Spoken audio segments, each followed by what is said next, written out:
Good evening. Tonight we're going to talk about property and buyer approvals. In Texas contracts, we have what's called a third-party financing addendum. The third-party financing addendum lines out exactly what kind of financing you're going to get and how you're going to do it. One of the things that you can do is protect your earnest money.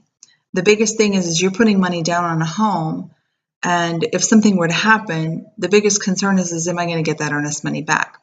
Well, the third-party financing addendum actually protects your earnest money. You have two different things that you have to have in order to be approved when you have financing. And if you look at the third-party financing addendum on page 2, on section B, it says approval of financing. Number 1 says buyer approval. Number 2 says property approval.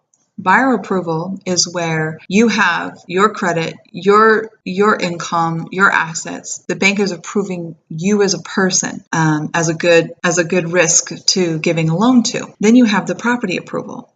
That's where the house is appraised. The appraiser is going to go out. They're going to take a look at the house. They're going to have a copy of your contract.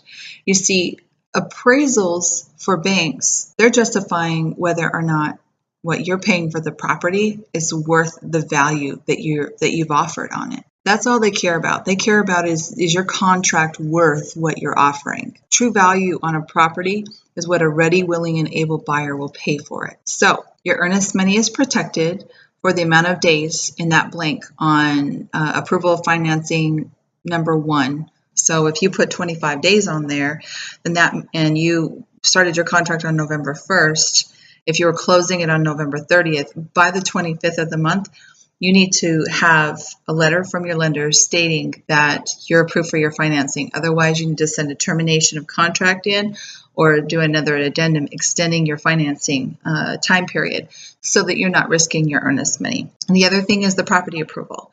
If at any time during that process, even up to close, your property doesn't appraise or there's repairs that are, beyond the seller wanting to fix or being able to fix for you, you can get your earnest money back at that time too. Those are two really great places that protect the buyer and your earnest money with a contract in the state of Texas. Hopefully that's helpful. If you have any questions, definitely leave a comment below. Push the like button and follow me. Every time I have a hint or a tip or trick, I make a video.